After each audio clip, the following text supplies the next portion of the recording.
Alors, c'est le culte en commun de la région Centre, des églises perspectives de la région Centre. Voici un peu nos églises. Donc, on va essayer de voir combien sont représentés. Pour certains, c'est très loin. Donc, s'il y a quelqu'un courageux qui est venu du Chartres ce matin, est-ce qu'il y a quelqu'un de Chartres ce matin?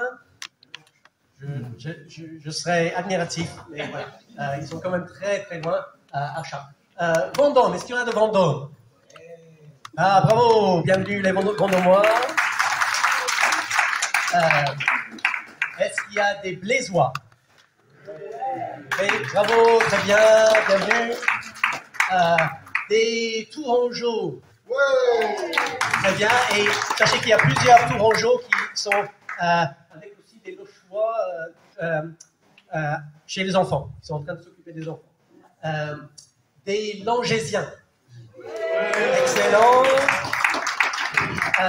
Des Chidolais. Voilà.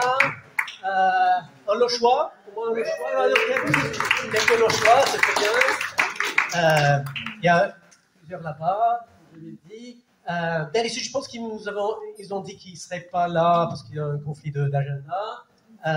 Montluçon, je ne suis pas sûr que non plus, s'ils sont aussi loin. Et strictement parlé, ils ne sont pas dans la région Centre non plus. Et Châteauroux. Oui. Très bien, le groupe de musique qui vient de Châteauroux.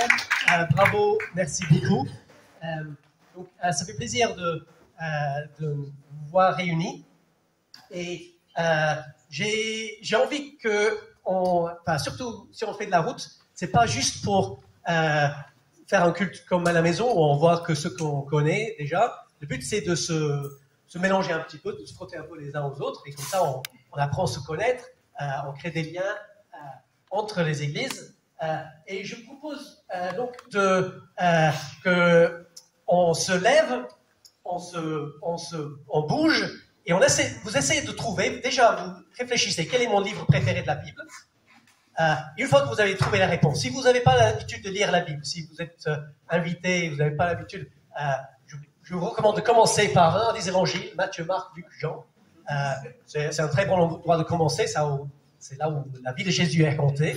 Mais si vous avez l'habitude de lire la Bible, vous avez déjà un livre préféré, alors vous allez vous lever et vous allez le dire Exode, Exode, Exode, Exode, et vous allez essayer de trouver ceux qui, eux aussi, disent Exode. Et ça va vous faire bouger. Ou bien Habakkuk ou quelque chose de plus exotique. Voilà. Et comme ça, on va un peu bouger parce que tout à l'heure, on va avoir, après le message, un temps de partage en groupe.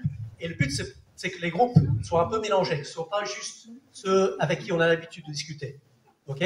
Donc, allez, vous allez bouger. 1, 2, 3, c'est parti. Hop. On va parler un peu fort, on va bouger.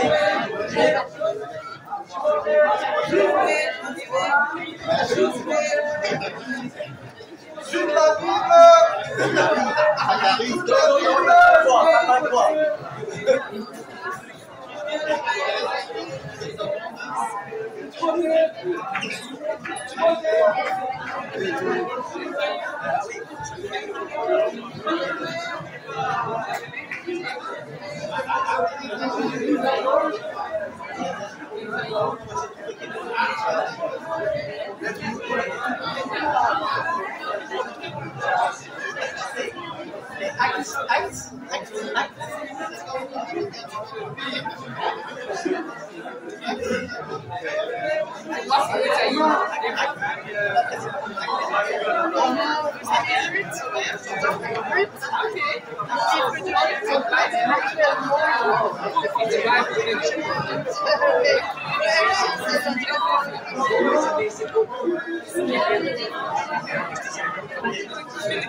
Oui, c'est ça, même chose.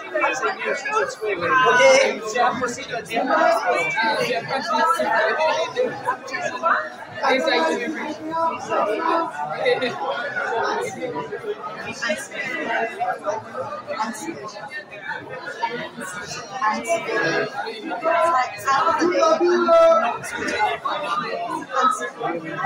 OK. On va arrêter là. Maintenant, qui sont ceux qui sont trouvés tout seuls, qui n'ont trouvé personne qui partageait? Voilà. Alors vous allez juste vous associer avec quelqu'un d'autre qui est seul. Ce sera simple. Donc ceux qui sont seuls, relevez la main, ceux qui sont seuls.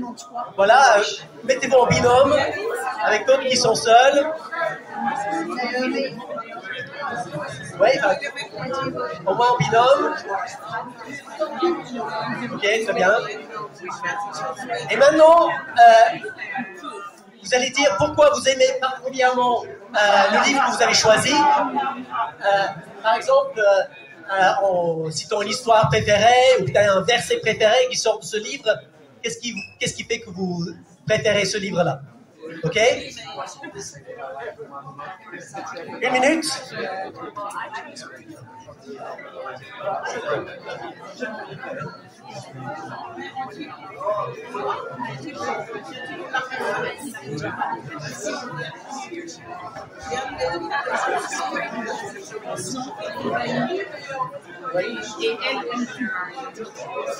Moi aussi.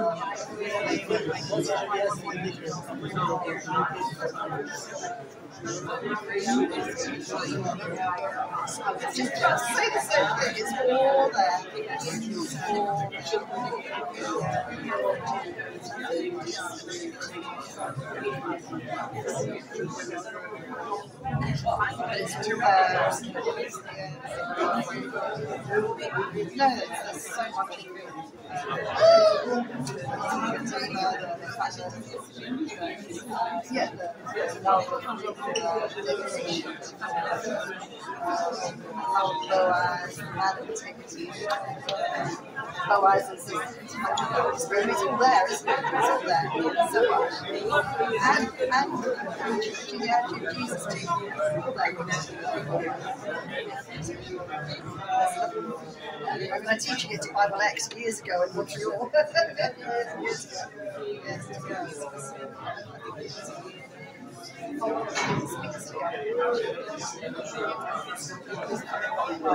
Ok, vous pouvez vous rasseoir maintenant. Si c'est pas à la même place que vous étiez avant, tant mieux. Ça fera brasser un peu. Prenez place.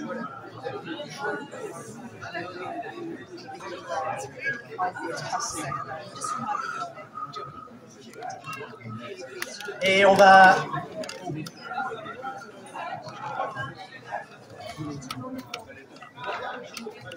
Et c'est le moment, s'il y a des petits, il y a Viviane et Anna qui seront dans l'entrée là, qui veulent bien garder vos petits. Donc, voilà, on va prier pour...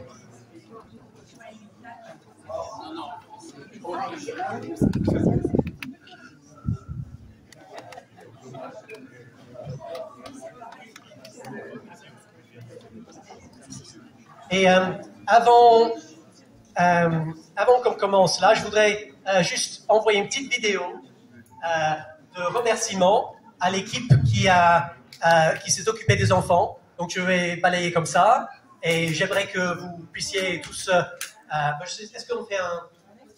Lola, comme ça. Alors, on va commencer par ici. Vous allez faire un Lola jusque là. Donc ça commence. 3, 2, 1.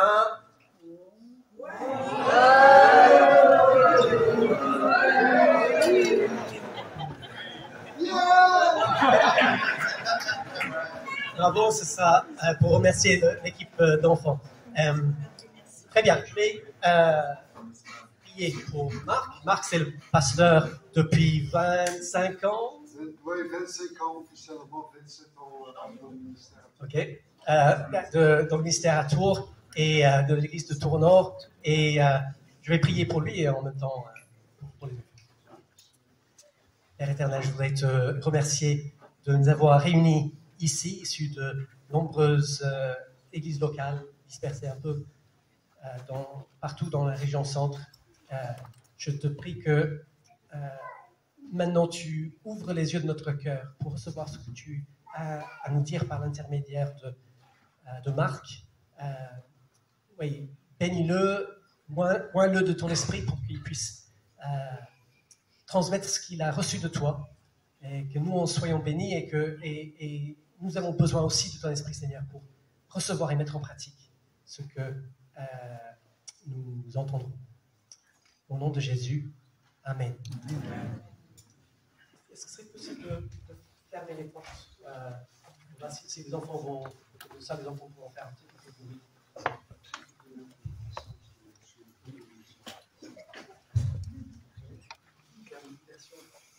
C'est déjà préparé. Ouais, donc tu fais juste le suivant si tu bascules.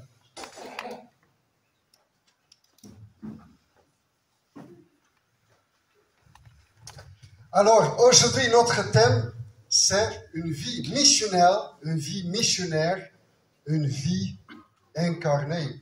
Et c'est ce privilège de pouvoir rendre l'évangile tangible et à la portée de toutes les personnes que nous allons rencontrer en journée.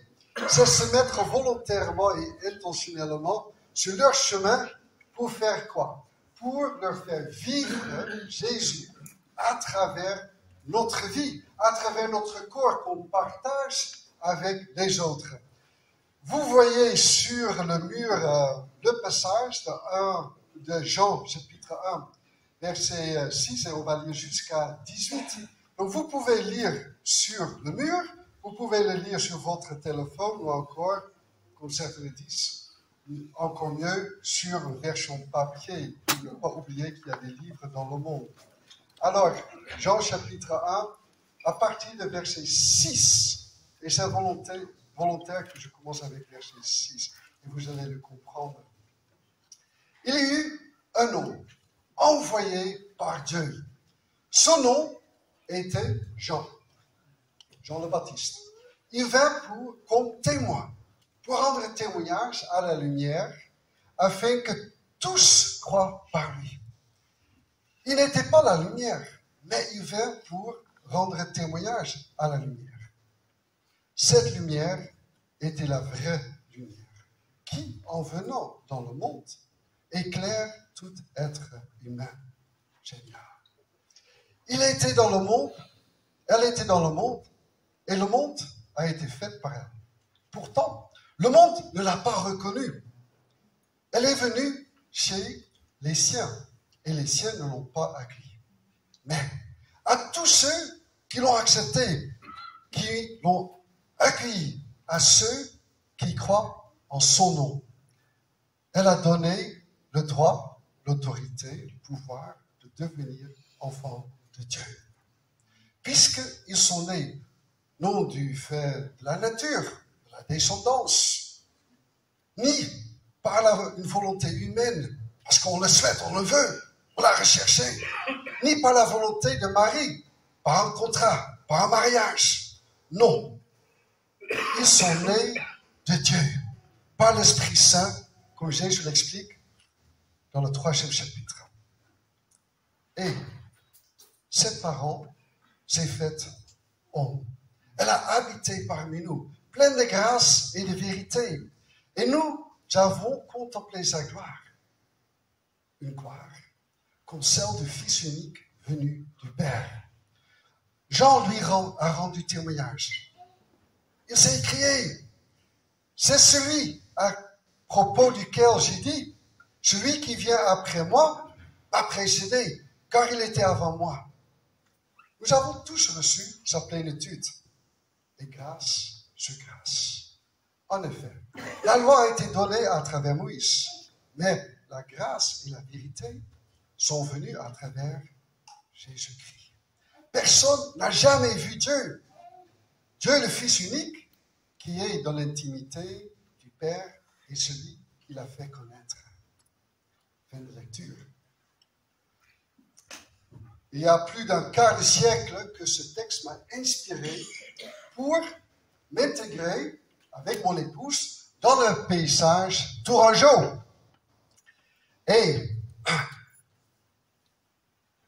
c'est une chose de donner un témoignage ou de témoigner comme Jean le Baptiste l'a fait de Jésus. C'est une chose de parler aux gens pour leur dire que c'est Jésus la lumière. C'est Jésus-Christ, la lumière du monde.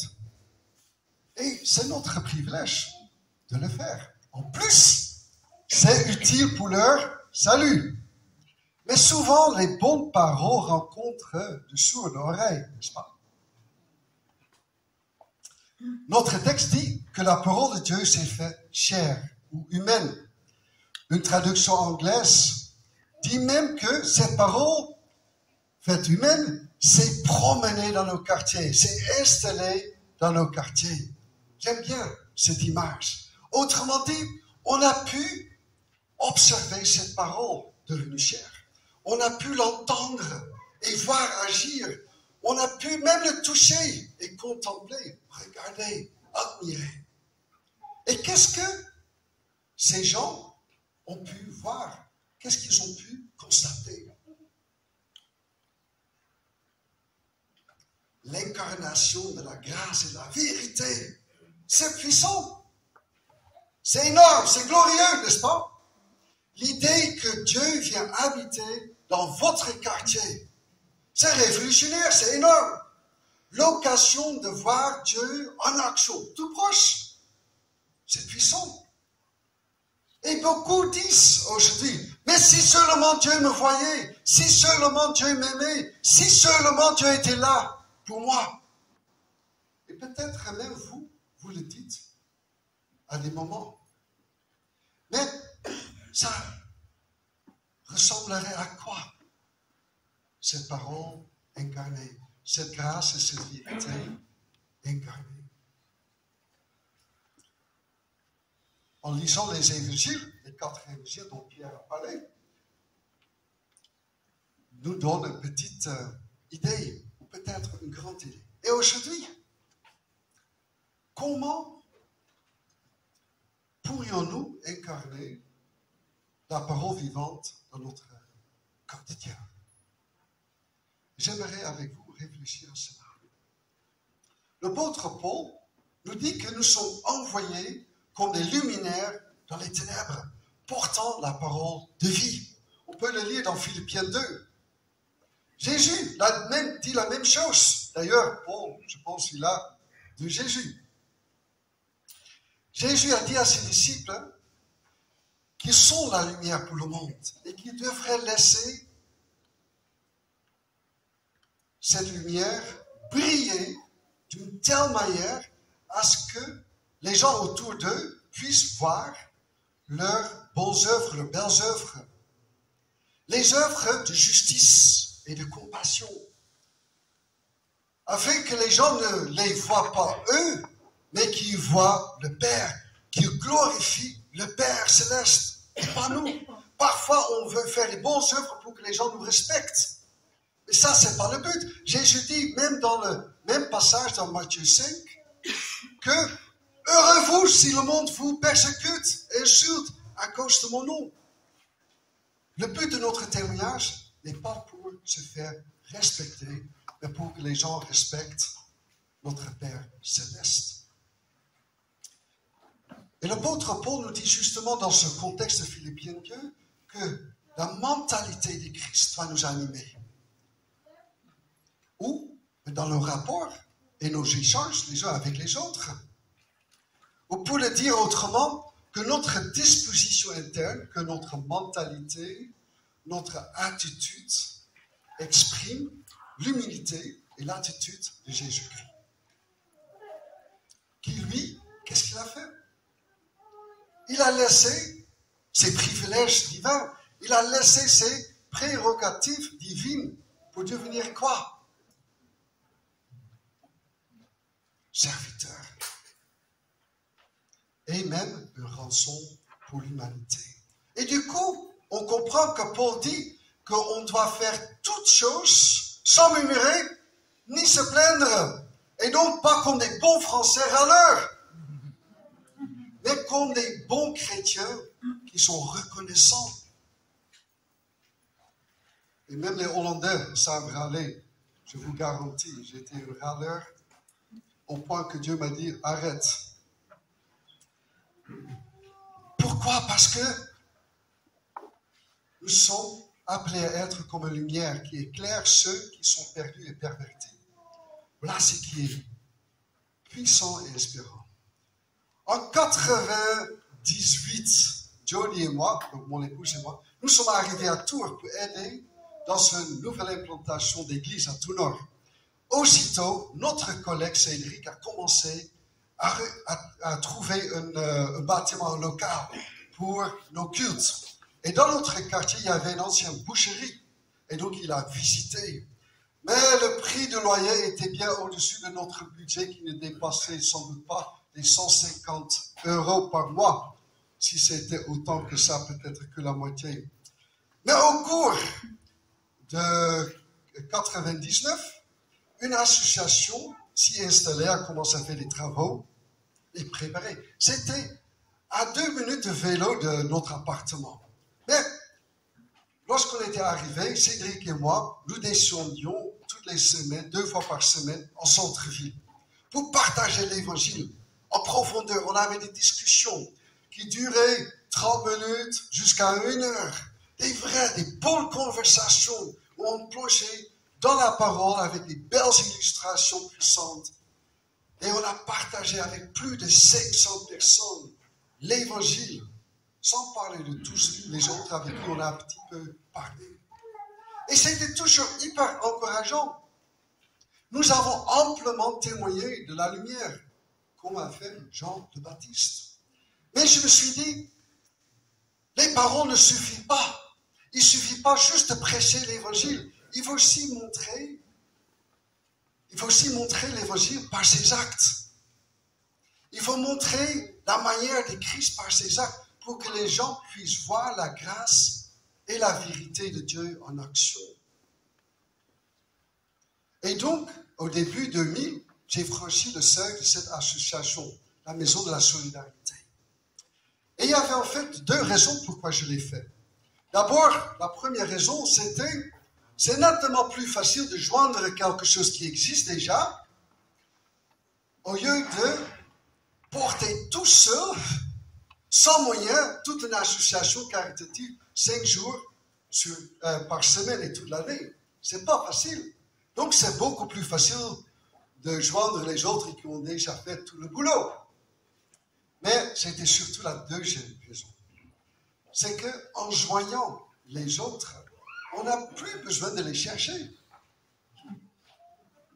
voilà. Et aussi, comme ça, on montre qu'on n'a pas peur de ces gens. Et qu'on approuve ce qu'ils font. Qu'on s'identifie à eux, à ce qu'ils font. Je joindre à eux. Mais je peux vous dire que je tremble quand même un peu quand j'ai franchi la porte, parce que j'avais aucune idée de ce qu'on allait me demander de faire en tant que bénévole. Mais ça, c'est une autre histoire. Vous savez, la méfiance et le rejet sont peut-être parmi les plus grands obstacles au témoignage. Que ce soit ou le partage entre êtres humains, la méfiance et le rejet, qui fait qu'on reste replié sur soi-même. Mais aussi, quand on veut partager l'évangile, on voit que la méfiance et le rejet sont des vrais obstacles. Peut-être vous l'avez déjà remarqué. Alors, qu'y a-t-il de mieux pour montrer le sérieux de son engagement de se mouiller et se retrouver solidaire avec ceux qu'on dit aimer? La grâce et la vérité sont ultra puissants contre la méfiance et le rejet. Est-ce que vous êtes d'accord? La grâce et la vérité sont ultra puissantes contre la méfiance et le rejet. Parce que les gens sont méfiants dans notre société. Et ils se sentent rejetés, mal aimés. Dans notre texte, nous avons lu que la parole est devenue homme, humain, à la portée de tous qui le voulaient. La parole est devenue tangible, concrète. Pas une théorie abstraite ou une loi écrasante, mais une grâce approchable. Pas une grâce molle, mais une vérité douce, qui entre facilement dans les foyers et les cœurs blessés par le rejet. En effet, Jésus n'était pas mou, mais il était doux. La grâce et la vérité, ce n'est pas une idée, mais une personne.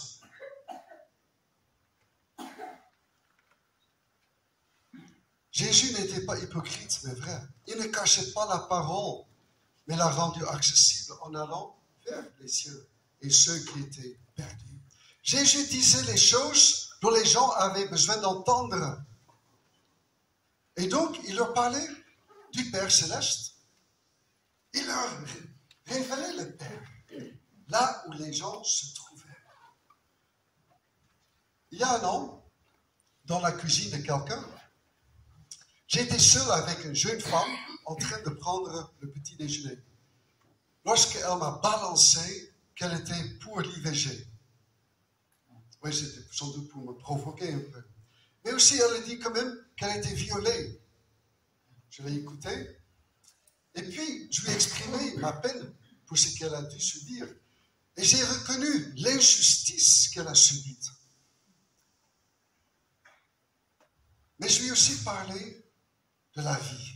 Je lui ai dit que la mort n'est jamais la meilleure réponse à une injustice, surtout la mort d'une vie innocente. J'ai montré de la grâce et empathie, mais aussi, j'ai dit la vérité avec tout l'amour que je pouvais trouver, parce qu'elle avait besoin de ça. Parce que la vie et l'amour est une voie viable. Et puis, elle m'a confié qu'elle avait du mal à croire en Dieu. Parce qu'elle avait perdu sa sœur suite à un cancer.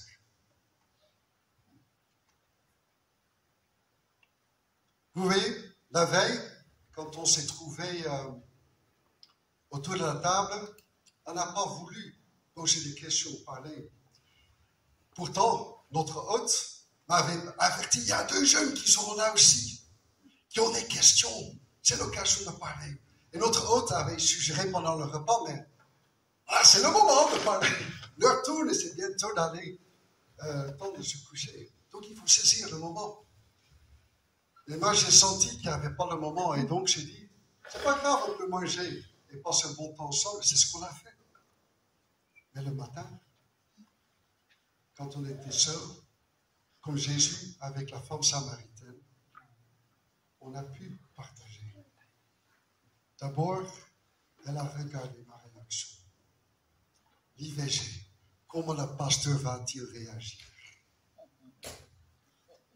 Et puis, par la grâce et la vérité, son cœur s'est ouvert. Et au culte, j'ai prêché sur Apocalypse, chapitre 1. Elle était au bout de sa chaise.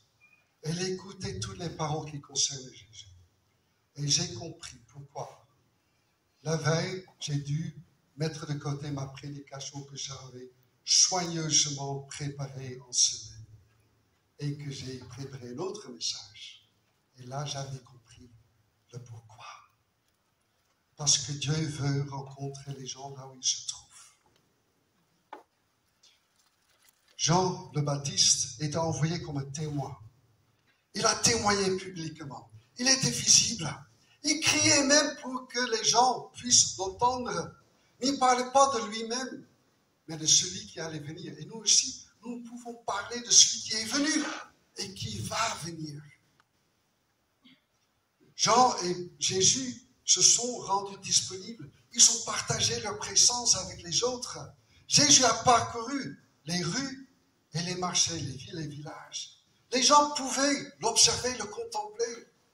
Ils agissaient selon ce qu'il disait. Son nom était non et son oui était oui. Il était vrai. Il parlait de son Père, de son amour, de sa présence, de son règne.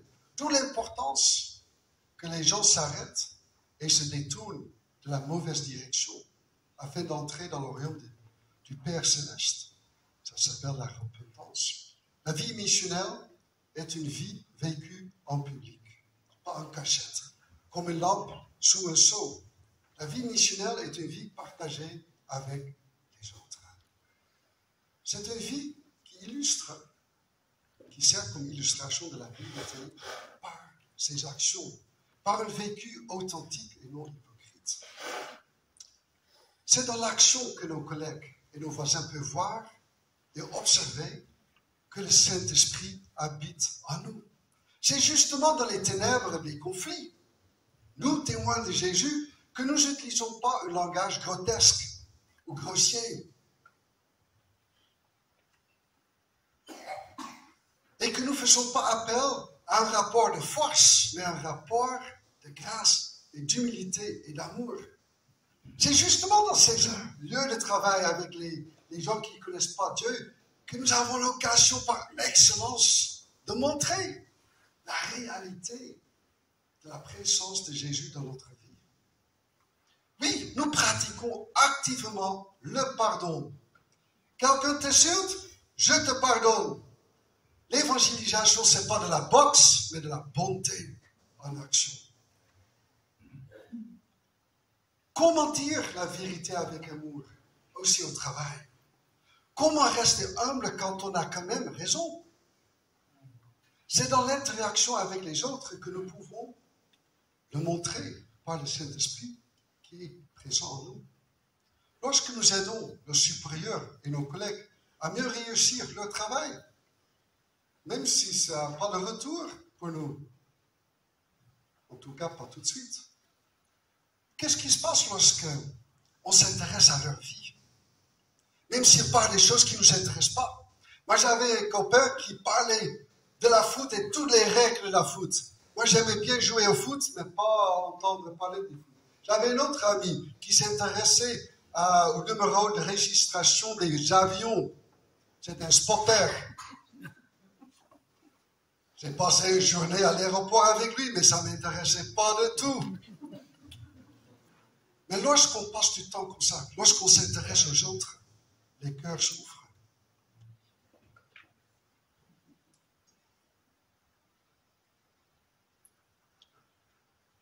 Et qu'est-ce qui se passe lorsque nous, au lieu de parler des oiseaux, des nuages, on parle des choses qui comptent, des choses de la vie?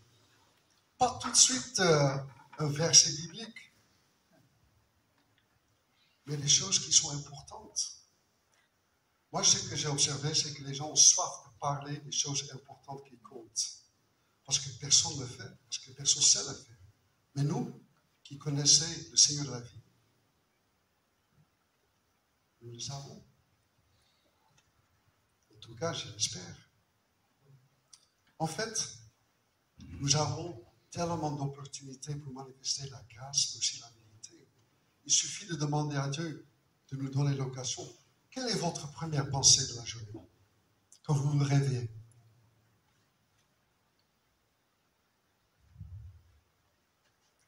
Est-ce qu'on se dit, ou est-ce qu'on dit plutôt, Seigneur, merci pour cette nouvelle journée, me voici à ton service. Faisons ça notre première pensée de la journée. Et vous allez voir que Dieu va vous donner des opportunités. Avant d'entrer dans une réunion de travail ou dans une situation, reflétons-nous des sentiments de compassion, d'humilité, de bonté, de douceur et de patience, et par-dessus l'amour. Colossiens chapitre 3. Et comptons sur l'Esprit pour nous conduire et nous inspirer à dire la vérité avec grâce. Vous savez, quand on se mouille, on sent la fraîcheur de l'eau. C'est dans ces situations de crise ou de conflit, de difficulté, la vraie vie, que nous avons une occasion par excellence pour rendre nos convictions, notre foi tangible pour les autres. Mais quand même, nos actes ont besoin d'être sous-titrés. Sinon, les gens ne vont pas comprendre. Ils vont juste penser, ah, c'est un brave homme, c'est une bonne femme. Non, ils doivent savoir que nous sommes disciples de Jésus. À l'association Tout le monde sait que je suis chrétien. Les mauvaises habitudes de médisance et de ragot fait que j'ai plus besoin de dire que je suis chrétien parce que les autres ont déjà parlé derrière mon dos. Et tant mieux, parce que c'est exactement ce qu'il me faut, que les gens me regardent, m'observent et que je marche dans la vérité et dans la grâce. Il faut que les gens puissent voir comment la présence de Jésus dicte comment je réponds aux accusations avec humilité, aux difficultés avec confiance, aux insultes avec le pardon et à la frustration avec la patience et avec la douceur. Il y a plus de 25 ans, quelqu'un dans la rue m'a crié dessus. « Oh, toi, tu ne resteras jamais. Tu es comme tous les autres, tu t'en iras. Vous ne restez jamais. » Et je ne sais pas combien de pasteurs ou missionnaires qu'il avait rencontrés. Voilà, comme si je voulais bien parler de Jésus, mais dès qu'il y a des problèmes, hop, je me barre. Aussi, les gens me disaient souvent, ben, aide toi-même et le ciel t'aidera. Il faut se débrouiller, mais sans Dieu, bien sûr. Notre texte dit que la parole de Dieu est devenue chair, est devenue homme, et qu'il a séjourné parmi les hommes, plein de grâce et de vérité. Les gens ont pu contempler la vie de Jésus, ses paroles, ses actes. Jésus est allé vers les gens pour les appeler à lui-même. Il leur a fait connaître le Père afin qu'ils puissent devenir enfants de Dieu, selon son désir. Et que c'est bon, n'est-ce pas? Nous pouvons également mener notre quotidien avec cette même grâce extraordinaire, avec cette même vérité libératrice, puisque nous sommes enfants de Dieu, revêtus de la puissance du Saint-Esprit et accompagnés par Jésus lui-même jusqu'au bout. Prions. Père Céleste, nous voulons te dire merci parce que tu as envoyé ton Fils unique afin que nous croyions en lui. En croyant en lui que nous ne périssions pas, mais que nous ayons la vie éternelle. Et tu nous as envoyés aussi pour apporter ta lumière à ceux qui sont perdus, qui sont rebelles, qui sont difficiles, qui sont sourds et aveugles, pour que ta lumière leur apporte la vie, ta vie. Que nous puissions renouveler cette vision de cette vie vécue en public, sous ton regard bienveillant, mais avec ta puissance incroyable, remplie de grâce et de vérité. Que ta volonté s'accomplisse à travers nos vies. Amen.